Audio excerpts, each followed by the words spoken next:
Good morning to all of you in Australasia, and today we're going to talk about Manna C. So looking at the benefits of the Manna C product, it looks like this is a pretty good set of benefits claims for Australasia. They are different in the United States and Canada and so on, but this is a pretty good set of claims.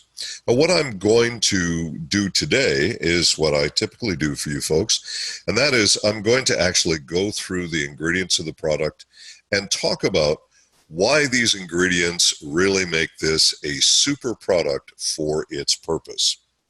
Before I get started on the details, I need to clear something up. Now, why did the inventor of this formula, which was not me, and I've made more than 160 formulas in my career, but this is not mine, not this one. Why did the inventor of this formula decide to call this Manna C? To tell you the truth, I don't have a clue. I absolutely don't know. Because this product has very little to do with vitamin C. There is vitamin C in it, of course, but it really has very little to do with that. Well, the problem with the naming of this as Manna C is that the overwhelming majority of associates who don't read labels and don't come to my trainings think that this is a vitamin C supplement, because it's got the letter C after it. Well, if you read the label and you understand the trainings and you understand that this is not a vitamin C supplement, it never was intended for that purpose. It is a nasal and sinus health product. That is the way I've always trained on this product. That is the way it was talked about when it was initially launched in the US, and so on.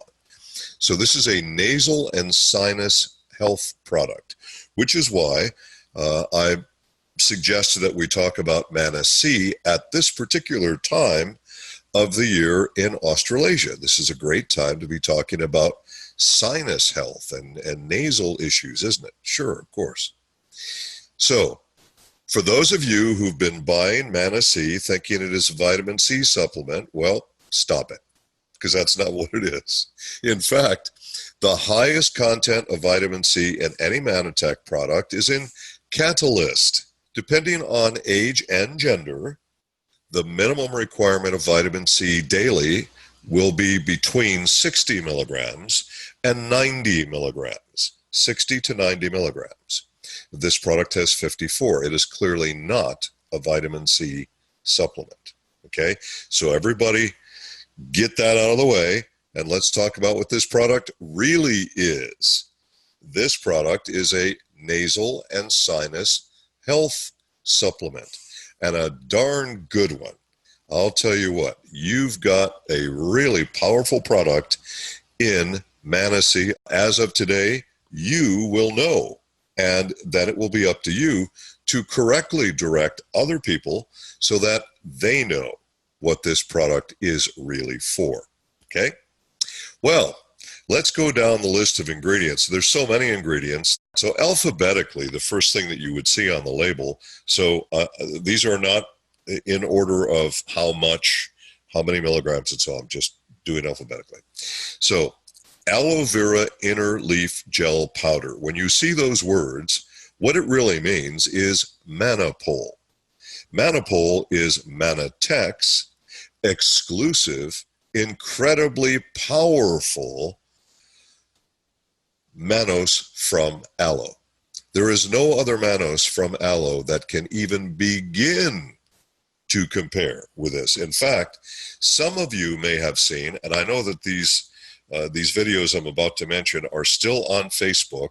So I did a series of videos when I was recently down at our grower and manufacturer in Costa Rica. And what I did with these series of videos, they were like little snippets as I was in different parts between the nursery, the farm, the various aspects of the manufacturing facility. And I was doing little videos trying to sort of take you with me through the process so you could see it, feel it, and understand it. Okay?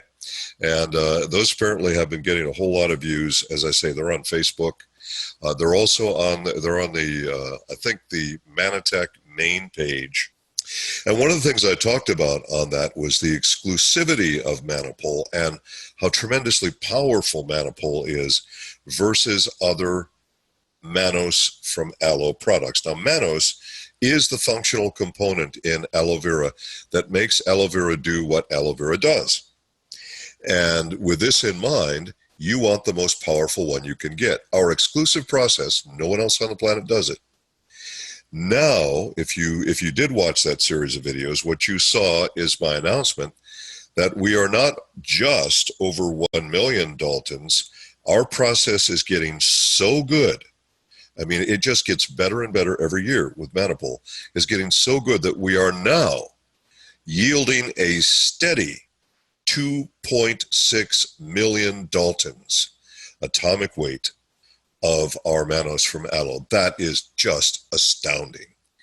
In order to be qualified as Ace Mannan, which is the sort of technical name for the mannose from aloe, you have to have an atomic weight of at least 1 million Daltons, and we are now at 2.6 million. Nobody can touch us. I mean, every single mannose product on the planet pales by comparison to us. So for that reason alone, you have got something tremendous for immune support. And obviously, in a nasal and sinus health product, well, immune support has to be a big factor in that, doesn't it?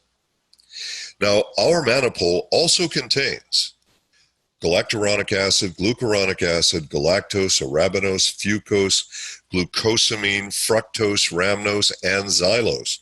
All of those other glyconutrients, or scientifically known as glycans, are in the Manopol product. So whenever you see aloe vera interleaf gel powder, it's Manopol. Now, the next thing you'll see on the label is something called arabinogalactan.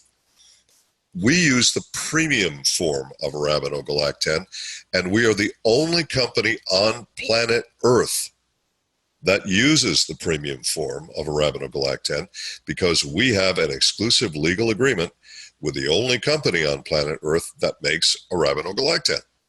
Now, they sell a standard, lower grade, weaker product to anybody who wants to buy it, but their super high grade product, which has been scientifically tested in human study for its immunomodulatory effect, and it's powerful. And in fact, the human studies on premium form arabinogalactan, which is trademarked by Mannatech as AmbroGuard, that premium form, its human testing was actually for influenza. And it did much better than anything else that they did in these tests. Arabinogalactan, the premium form, was tested with human volunteers during flu season, and the results were tremendous. So here's item number 2 that's going to be tremendous for immune support, especially at this time of the year. So arabinogalactan. And of course, arabinogalactan, the premium form, only Mannatech has that. It comes from a tree which is called the Western Larch tree that grows in North America. Okay, so, and it's an old Native American cure. So it also contains galactose, arabinose, and mannose in this, and it's tremendous. So Manopol as well as AmbroGuard, those two things combined, wow. And AmbroGuard in the randomized human double-blind placebo control multi-dose trial concluded that a dose of 1.5 grams a day of this premium form of arabinogalactan can significantly increase the IgG antibody response to tetanus vaccine and flu vaccine and so on and so forth. So IgG, by the way, that's the immunoglobulin. Your body makes a number of immunoglobulins. And the one that you want to really pump up during this time of the year is IgG, because IgG is the most important one throughout the body and found in all the fluids of the body, and including mucus and obviously things going on in the nasal passages and so on. You want to pump up that IgG. So AmbroGuard is really, really good for that. And again, proven, validated in human double-blind placebo-controlled study. So that's pretty darn cool. Well, now let's talk about the herbals in Manna, because this really is primarily an herbal supplement. Again, I'll attempt to stay alphabetical. I hope I do. Boneset. Now, boneset, that sounds kind of weird, doesn't it? Well, it's actually a flower that grows in the eastern part of North America. And the early American settlers, who knows who the person was that initially discovered it, but starting back in the 1600s, the early American settlers were using boneset. Now we know that this is a plant that contains glyconutrients. It also contains phytosterols or plant sterols, and it contains flavonoids. Now there are two important flavonoids that are found in it. One is called quercetin, and the other one is called rutin.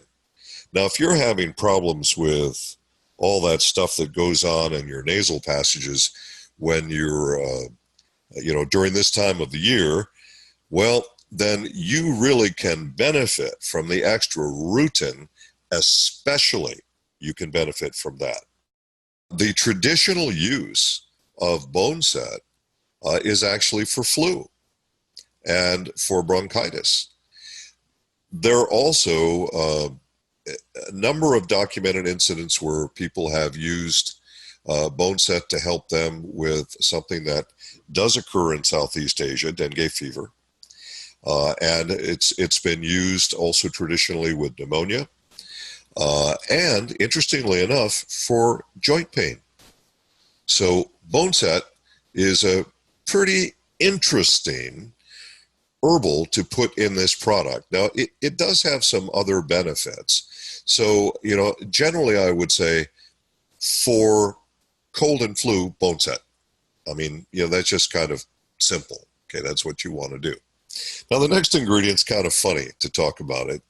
And I say this because I have images in my mind right now that you may go to watch later. And this is catnip. Now, if you want to really be entertained, and I mean just, wholesome entertainment, where there's nothing terrible happening, just watch a video of a cat that has consumed some catnip. That is really entertaining. What it does to cats is just, I can't help but chuckle with these images I have in my mind. I have no doubt that there are probably lots of videos on YouTube that show cats who have eaten catnip, and it makes them act quite bizarre. It doesn't hurt them in any way, shape, or form. It does not harm them, but it does make them act quite bizarre.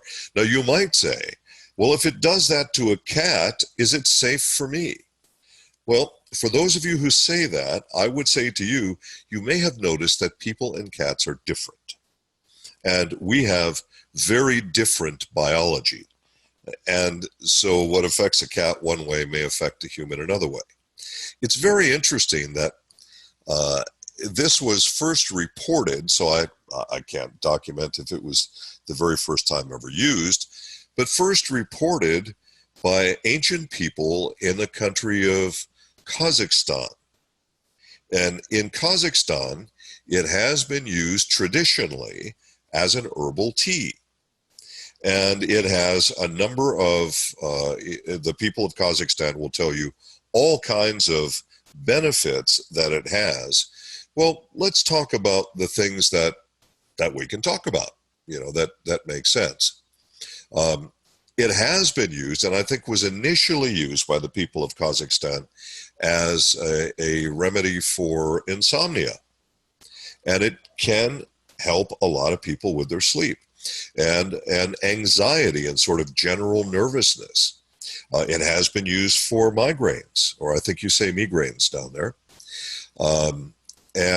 But what's important is that it was discovered early on by people that it was really helpful for upper respiratory stuff, cold and flu. And you'll find even very trusted medical sites that will tell you that catnip can be used for flu and cold and all the related stuff with that. There are reports, and I can't confirm this, that so I just say this because you may look it up, and without confirmation, I can't possibly say, yeah, this is a definite thing. There are reports that it's been good for various types of inflammation, but I can't confirm that. And so I'm not even going to make that recommendation. I'm just saying, if you look that up, if you find that, I don't know about that. Okay. But I can tell you for sure that as an agent to help you with insomnia and anxiety and cold and flu, catnip is just super for human beings. Bizarre for cats, but super for humans. So cold, flu, fever, hives, upset stomach, sometimes flatulence. If you're having difficulty urinating completely, okay, this may sometimes help in that. I've seen that when I was in practice. It has been used traditionally for young girls in the beginning of their menstruation, and for the various discomfort that may occur in that area. So, catnip, pretty interesting, huh? Well, next thing on the list would be, and I know this sounds weird, okay, but it's called Horehound. And you may also find it listed as white horehound. But generally, herbalists just call it Horehound. Well, it's a pretty interesting, again, another herbal that's just pretty darn interesting. And this is something that's been used for a very, very long time in Europe as well as Asia. And in fact, there is written evidence that it was used in ancient Egypt. And we have traditional evidence that's handed down through the spoken word of Native Americans using it, and also Australian Aborigines using it. So Horehound's really made the rounds of the world, and it's been used quite a bit. Now, it's by gram weight, it's pretty high in vitamin C, but it contains a number of other phytochemicals, alkaloids, flavonoids, sterols, and even tannins. So this is something that has a lot of possible applications because of that. Well, what do we know that we can document about this? Well, obviously, you know what I'm going to say, for the cold and flu season. It has been used even for cough. In fact, a lot of herbalists and a lot of ancient practitioners have used this to help with coughing.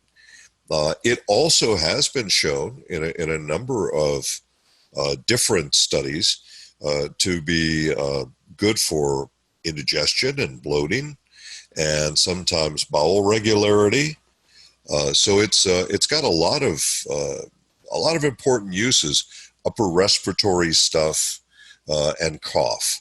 So now we're putting this together. We've got stuff that's going to help you general cold and flu, generally with raising IgG, and of course in mucus. You will find the healthy body is producing a lot of IgG that goes into mucus. And of course, that's very, very important and very helpful to your immune system during the cold and flu season. Now, those of you, when I started this call, those of you who thought this was a vitamin C supplement, you're getting a whole different idea now, aren't you? At least I hope you are. All right, next on the list, we'll go to lemon verbena. Now, lemon verbena is, you can make a tea from the leaves. There are some cultures that actually make an oil.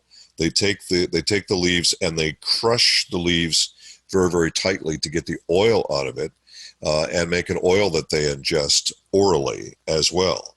Now, this primarily has been used for digestive disorders, indigestion, gas, diarrhea, constipation, that kind of thing, traditionally. But it's also been used extensively by traditional practitioners for upper respiratory issues and colds and flu and sinus, and of course fever as well. So all of those things. So this is why the lemon verbena was put into this product. If you kind of run down the list, you'll find that I'm sure you can go to websites that'll say it's used for anxiety. And again, I don't have solid evidence of that, so I'm not even going to talk about that. So, be cautious when you go to the other websites. Try and stay with the information that we give you here, so you know that what we give you is solid. That we've done our research, and we're talking about things that we know are very solid for you. All right, as we continue down the list, we come to peppermint leaf. Now, of course, when I say peppermint, you think about the flavor and using it as a flavoring, as a spice, if you will. And traditionally, the average person who wants to do home remedies thinks of peppermint oil, particularly peppermint oil, as something for indigestion, for upset stomach. And of course, it is good for that. By the way, peppermint oil is also one of your best things that you can do to help you if you have chronic bad breath. And now, for individuals who have chronic bad breath because of their dental hygiene, this is not going to help, okay? But a lot of people will have chronic bad breath that originates in their stomach. It just keeps coming up all the time. And these are individuals who may have a hernia, for instance, at the top of their stomach. There's a sphincter muscle at the top of your stomach that some people have a problem with that. They have acid reflux, all that. And so peppermint leaf and peppermint oil can be extremely helpful. It's totally, completely safe, and it almost completely, I should say, neutralizes that odor that comes up. So that's a little sidebar for you. That has nothing to do with this product. But so why do we put peppermint leaf in here? Well, peppermint leaf obviously contains menthol, and right away that should light the light bulb up for all of you. Menthol, oh yeah, menthol. That's what my grandmother used when I had cold and flu, to help me with my breathing, to help me with my sinuses. Breathe in that menthol, absolutely. And of course, there's carotene in here, which is good for your immune system, and tocopherols and flavonoids and polyphenols, which are very good for your immune system as well. And for the inflammatory factors that are associated with the nasal issues. So here you've got something in peppermint leaf that obviously has a whole lot of benefits. Well, if you look at as I mentioned, most of the information you'll find on peppermint in general is either going to be as a flavoring or as something for the stomach, for heartburn, nausea, vomiting, morning sickness, any of those things. It has been used safely in all of those areas. But for the common cold, believe it or not, the most frequent use of peppermint by traditional practitioners around the world has actually been for cold and cough, and of course, sinus. So those things, again, so why would you want to use peppermint? Well, that's why.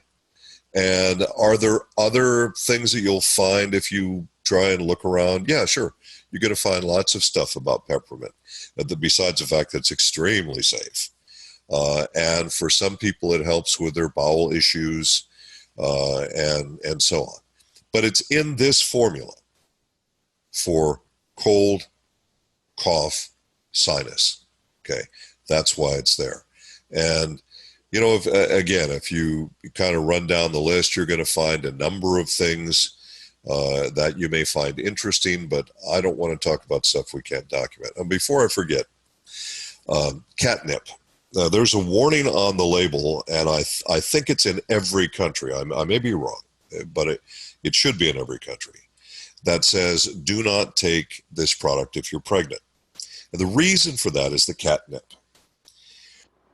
There are some preliminary studies that indicate that catnip might, it's not definite, it's not irrefutably proven, but that catnip might be bad for a fetus. So because there is any even tiny, tiny doubt, we put the warning on the label. So if you're pregnant, you're going to have to find a different way to take care of your nasal and sinus health issues, okay? Because this is not for you. Also, we don't have the warning on this as far as I know. There is some data that indicates that it is possibly, maybe, a problem for very small children. Now, that's not confirmed either, but I always like to be very, very safe. You know, if there's any doubt in my mind, I just say don't do it, okay? For adults, not a problem. There's nothing in here that's a problem for any adult, except, of course, for pregnant women. We want to avoid using this because of the catnip in it, okay? So, yeah, and as I mentioned, you're going to find all kinds of stuff about peppermint. Yes, peppermint does help people with heartburn and all that kind of thing, but that won't be the case in this formula. That peppermint's going to get used up for the sinuses, so that's pretty much the way that one's going to go for you. Okay, back on track. Talk about sage. Now, sage is an herb which has been used as a spice primarily for centuries on the European continent. So it's very common there as a spice.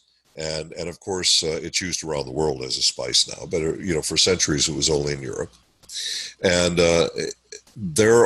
you can find there are tinctures made from this, and various extracts and oils are made from it, you know, by crushing the leaf intensely to get the oil out of it.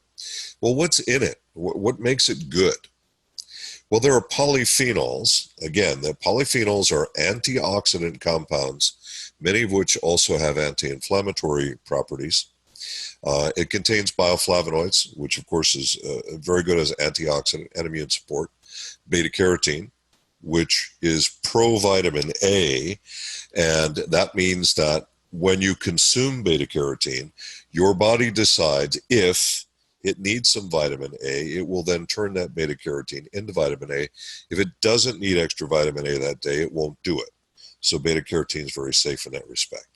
And of course, it has one of the vitamin E tocopherols, which is alpha tocopherol, and that obviously can be very good as well. All right, so what can we say about sage as an ingredient? Well, besides being a spice, which is pretty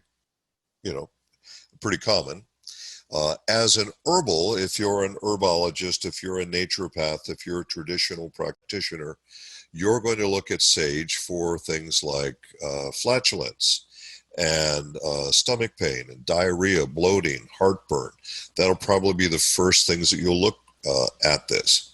There's also very good data out there that tells us that sage has a positive effect on the brain. Now, we don't make any brain claims on this product, so don't you do that, okay? It's very important that you stay compliant in each of the markets you work in. But this is a training call, so I'm trying to give you the, every little thing so you understand this. So you might look up sage and you might find some really interesting information, and I'm talking good information, not speculation, but really good information about how sage might improve your mood, as an example, might improve your memory, as an example. So the list kind of goes on with that. So yeah, you'll probably find some stuff about sage and the brain as well.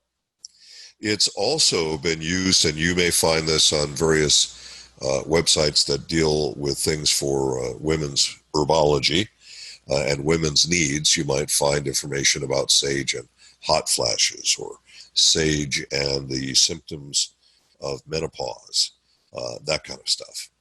But why did we put sage in this formula? Obviously not for those reasons, because this is a nasal and sinus health formula. So we put this in because there's good data out there that shows us that this can help to support upper respiratory stuff, which obviously happens with nasal issues, right?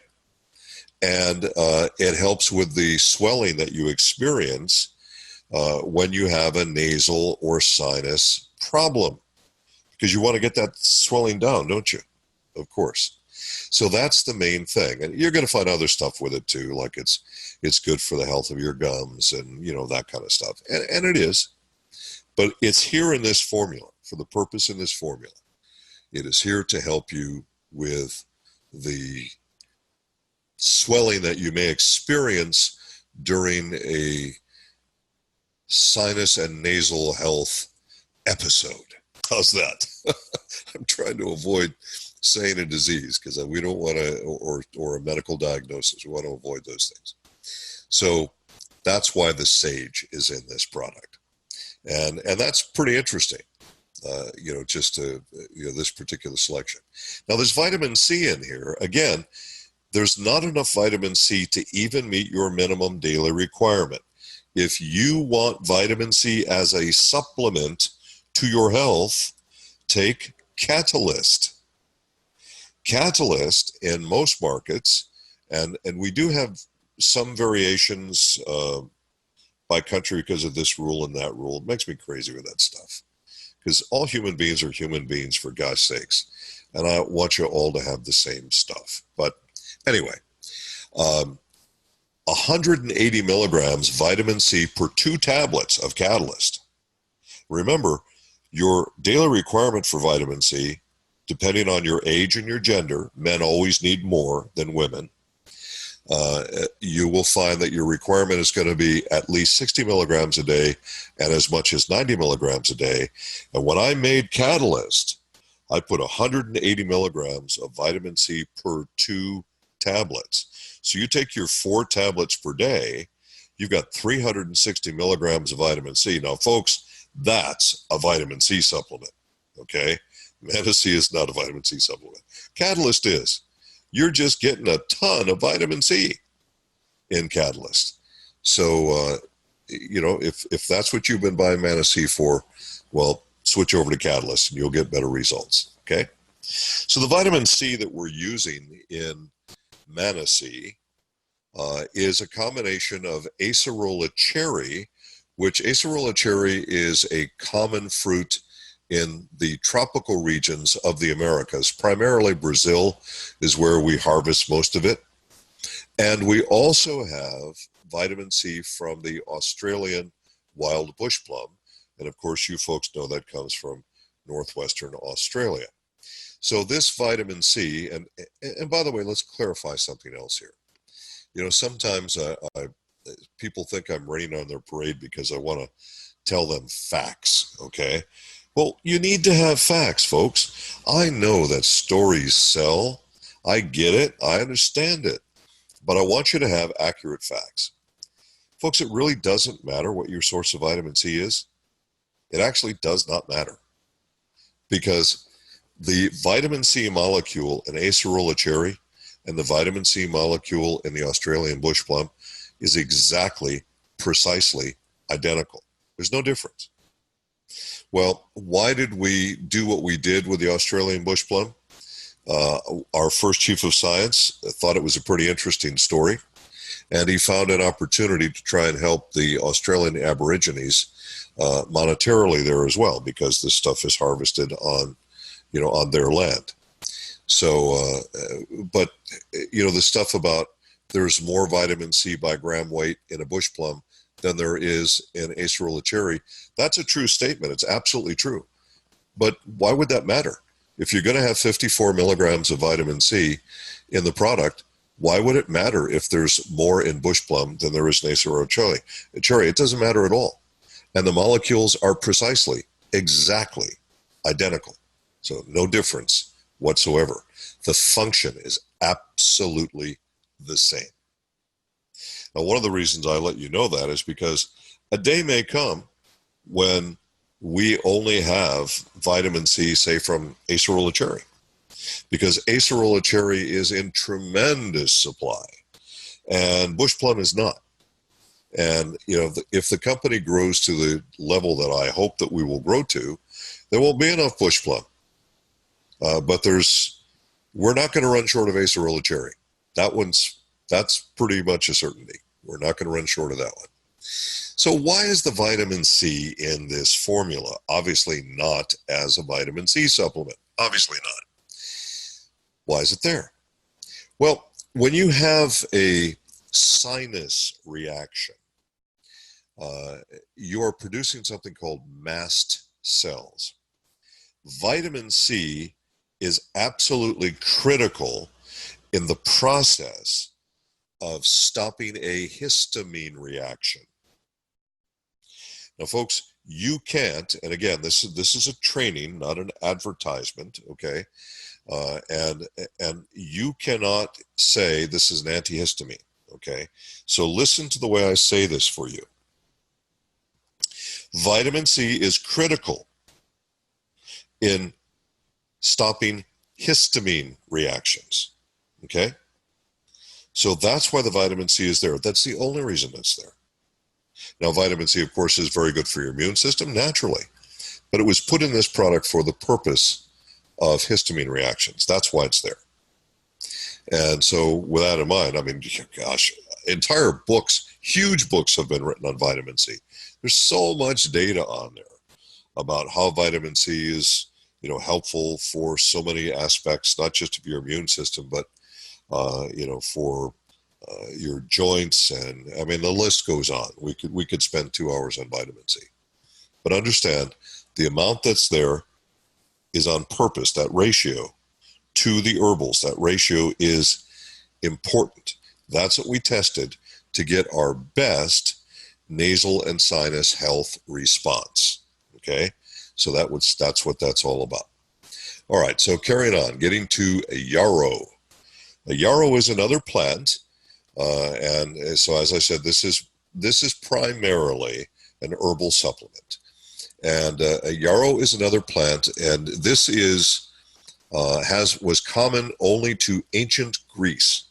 This is one of those plants that was used in the earliest references in ancient Greece for helping with human health. And now, of course, yarrow is all over the world, but it contains polyphenols. Once again, those are antioxidants. Polyphenols often help with inflammation as well. Think about your nose being sort of stuffed up and inflamed, if you will, okay? And of course, it contains flavonoids, which again are antioxidants. And if you have more flavonoid during a given, say, 4 to 6 hour period than your body requires, then it will cause your urine to get a little more yellow than normal. Now, that doesn't mean that you didn't absorb something. It means that you had more than you needed to absorb during a given 4 to 6 hour period. Understand, there's a difference there, a pretty significant difference. Now, yarrow is something which has been traditionally used to help with diarrhea, gas, bloating, various kinds of stomach issues. That's pretty much the traditional use of the product, or of the ingredient, I should say. However, if you consult your traditional naturopath and herbalist and traditional practitioners, regardless of what label they wear, you're going to find that they're going to recommend yarrow for fever and cold and hay fever and things which are sinus related to help with those symptoms. So that's what yarrow is about. So now you're getting a pretty strong picture of what we've got going on here. We've used this tremendous combination of things which are specifically for immune support and things which have various functions involved with sinus and nasal health. Now, I didn't speak about the other two plant sources, which I suppose I should get to for everyone since we have a little bit of time left. So you'll see on so many Manatech products, you will see gum gaudy and gum tragacanth. Well, both of these are plant gums. There's a lot of plant gums that are rich in glyconutrients, or once again, what scientists call glycans. And you may see literature that says polysaccharides. So a plant saccharide, poly simply means many. Okay, so what that means is you have a more complex, longer molecule of the saccharides when they say polysaccharide.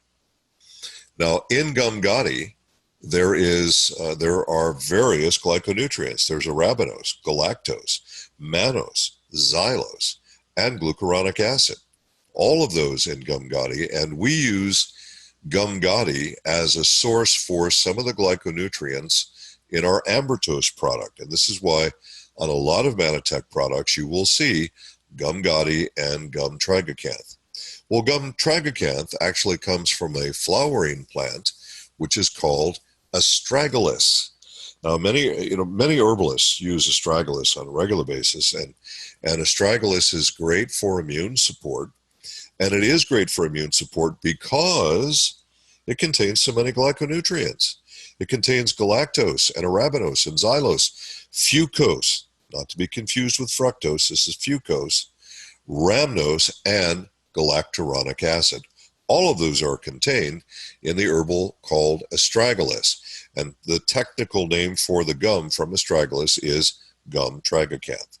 So that's what those are about.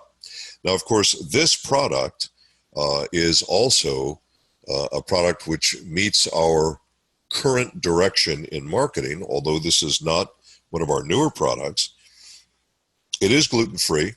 It's naturally gluten-free, of course. It is suitable for vegetarians and suitable for vegans. It is obviously free from dairy, and there are no artificial preservatives, colors, any of that stuff in it. So this is really good. And you should think about taking your Manna C twice daily to help you with your nasal and sinus health. Okay? So I keep saying that because I was talking one day with our CEO, Al Bala, and I said to him, can we please change the name of Manna C to something that denotes what it is and what it's actually for? And he said to me, oh, I think all the associates know it's for your sinuses. And I said, trust me, they don't. They don't. Because I've been doing this for a quarter of a century and, 24 years, almost a quarter of a century. And I know what our associates think Manna C is, and they don't realize what the product is. Now, all of you folks know it's for nasal and sinus health. And if you want vitamin C supplementation, you've got Catalyst right there in Australasia. 360 milligrams of vitamin C per day. If you take it as directed, that's huge, since your body only requires between 60 and 90 milligrams per day. Now, of course, during cold and flu season, you might want to bump that up anyway. So if you're already taking Catalyst, you're in pretty darn good shape with that. So that's an overview. There's just a tiny bit of time left in our hour, but that's an overview of Manna C, Mannatech's proprietary nasal and sinus health product.